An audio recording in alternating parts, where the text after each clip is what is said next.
on the Hill, tensions are high, and with this latest vote to kind of push McCarthy out, it's possible that things can move very quickly. In New York first to visit the United Nations, no doubt rallying support for resources, rallying support for funding for another war. Now, do you think there was a front runner for the next Speaker of the House? So the House will try to elect a Speaker as soon as next week when they reconvene. That's going to be Tuesday, October 10th.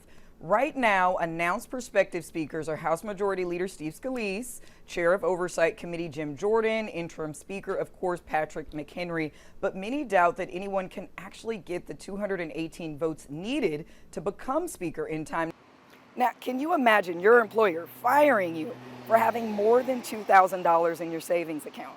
Well, that's sort of the situation for people that accept supplemental Social Security checks. If they get even more than $1 than that, they risk losing all of their SSI benefits, something that senators here are now working to change. Finances are the ultimate barrier to quality health care, which brought hundreds of volunteers from the American Cancer Society into D.C. to walk the halls of Congress asking for more funding.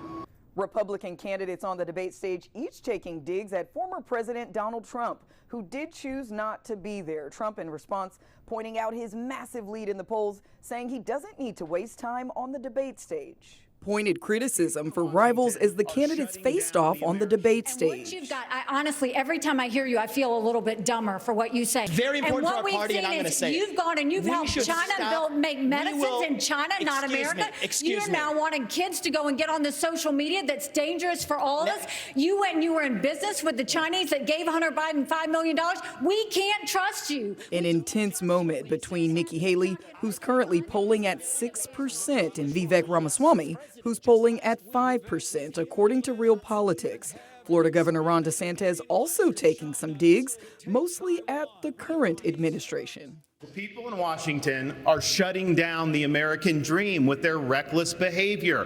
They borrowed, they printed, they spent, and now you're paying more for everything. They are the reason for that. As the 7 candidates discuss border security, the war in Ukraine, and a potential government shutdown, former President Donald Trump was in Michigan defending his policies. I put everything on the line to fight for you. I've risked it all to defend working class from the corrupt political class that has spent decades sucking the life, wealth, and blood out of this country. Donald Trump maintains a massive lead in the polls. The next debate is set for November 9th in Miami. The former president has already confirmed he will not participate. In Washington, Ashonti Ford. The judge served the 52-year-old defendant 5 years probation. One of those years includes house arrest, a curfew, and several other stipulations. Floyd Roseberry already spent a year in jail in a D.C. jail a year ahead of his sentencing, which was something that was brought up in court today.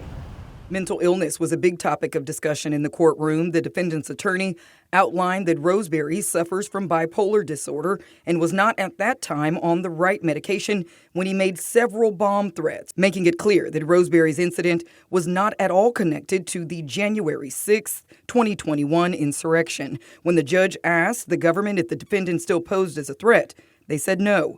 But they were clear that further punishment by way of supervised probation was necessary. Ultimately, the judge's decision was based on Roseberry's mental health. But he also mentioned that while Roseberry was serving that sentence in the D.C. jail, he assisted a guard who was being attacked by an inmate. All these factors went into the ultimate decision. As part of Roseberry's sentencing, he is not allowed in the District of Columbia while he is on probation. In Washington, I'm Ashonti Ford.